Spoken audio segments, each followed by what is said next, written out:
starting now.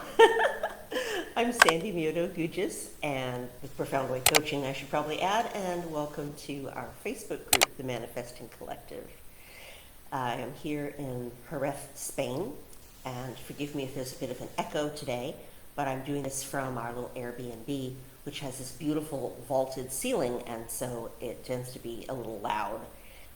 Next week I'll be somewhere else. I'll be in the city of Valencia, and I'll see what the digs look like there, and if it's too echoey, maybe I can find another space. We'll see how it goes. So today I wanted to talk about what I'm doing in Spain, how I get to spend 5 weeks in Spain. Is that incredible or what? I'm very blessed. And how I use vision boards to support that. It all started when I was a little girl, and I loved to travel. And my mother used to say, back before anybody talked about political correctness and that we knew that this was not something we should be saying, my mom used to say that she and I had gypsy blood. And I apologize to the ROM, but she meant it in a flattering way because she loved that about herself and me. We love to travel. And it's not just seeing famous sites, it's also meeting the people. That's why I like to stay in one place for a while, is I like to have a deep dive into a culture. So I really get to know what the people are like there, and the food, and what's their entertainment, what sports do they like, what do they do on the weekends, all these different things. How do they live? And that's really a part of the adventure of life to me, and I love it very much. So how am I able to do it? Well, there's the science and the woo, okay? The science part is that more than a decade ago, before everyone was teaching online, I decided to learn how to teach online. And I did that by getting certified to teach in some of the specific software platforms that colleges and universities were using at that time. So as online classes became available and rolled out, I was one of the first people to embrace that because I was qualified and other people weren't yet. And that was my career at the time, was college professor, and I really loved that. But I still had the issue in a lot of my classes, most of my classes, where I had to be online synchronously with the students. And there's advantages to that. I really enjoy seeing my students. On the other hand, it means that a large part of my day is still blocked in and I can't go places. Some universities say you can't be out of the United States when you're teaching. And yes, you could use a VPN, but that's, there's legal issues, there's ethical issues, definitely. So I didn't want to do that. So I decided to coach full-time. And I had been coaching on the side, off and on, various clients since about 2014. And then I decided let's do this. And then I can set my own appointments. I can offer the classes when I want to offer them. I can be geographically independent. So that's the science. So I set myself up to where I would be able to do that. Another piece is making it enough of a priority, and this is the bridge between the science and the woo. There's only a finite amount of money that I'm bringing in, and I have to decide how I'm going to spend that. So do I want to go out to a nice dinner once a week, twice a week, all year? Do I want to put that money aside and then be able to travel? So there's that issue as well. And manifesting can help with that in terms of rewiring the brain, which I've talked to you about before, in terms of this is what's important to me, brain. So let's move all of our energy in that one direction and be sure that I can get on a plane where I need a passport. Vision boards is the final piece of this, and so I thought that I would show you mine. Now, I only make a vision board once a year. I know some people say make them once a month. It's like when people ask me as a Zen teacher, when should I meditate? And I tell them the time of day that works for you. Same thing with dream boards. Make one. If you've never made one, make one and see how it sits with you. And then decide if you want to make another one. If you do them monthly, you can do them on the full moon, you can do them on the new moon, you can do them on the first of the month, which is the solar calendar rather than the lunar. It doesn't matter as long as you do the thing.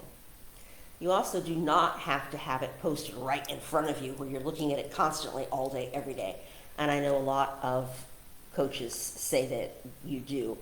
Review them periodically, and the more often you review it, the better it works.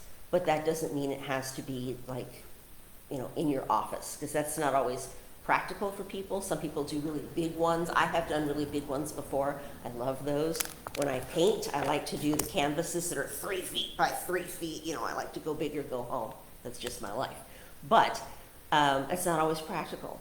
And so my annual dream board that I do, I actually do inside of a workbook. And it's this workbook, and I'm not a affiliate for Leonie, but I should be. I use My Brilliant Year by Leonie Dawson, and she's got lots of good stuff in these workbooks. And I fill them out every November, December, and part of the page is a dream board. So this is mine for 2024. So let's break it down. I was not getting enough sleep. So, hey, I need more sleep, and I knew I needed more sleep, so there's my bed. I wanted to start to enjoy cooking and not just look at it as a chore. So I subscribed to one of these programs where you have the meal kit coming to your house. You still have to cook it, but the meal prep I found is what was onerous to me. And once I recognized that, which I didn't until this started to manifest, then I realized, oh, this is what I need. And sure enough, I like cooking. Admit one, I like to go to live performances. I've been to a Shakespeare play. I went to see the Los Angeles band X. I think they're Los Angeles based. I went to see Pink this year, so I've had lots of good live performances. Painting, I love to paint, so there it is. Journaling, to support my journal practice. What is that? That's a dog? That's a dog. I actually picked this picture out before I have my dog that I have now. I knew I wanted another dog. There's my new dog. This is a martial arts thing. I wanted to get more back into Tai Chi, which is more about not being forceful. And so that's what that image represents to me. A reminder to meditate. Up here, there's my suitcase. And I know that's kind of in the corner, and you think, well, if that's important, would that be bigger and more obvious? Not necessarily. It's just what pictures I find that resonate with me and that I like. This one also represents meditation. I have a lot of that. This one, meditation and yoga. And then I have these little bitty images, if I can show them to you. This one is kind of a witchy image, because I'm a witchy kind of gal. And this one is the Buddha, because I am definitely a Buddhist gal. So that is my dream board for this year, and it is all coming true just swimmingly, especially the travel part. So if you've never tried a dream board, I recommend that you do. And at some point, I'll be offering some more instruction on that. But I'm not even that much of a visual person. I'm more of an auditory learner, and yet I find that the practice of creating the dream board is really fun.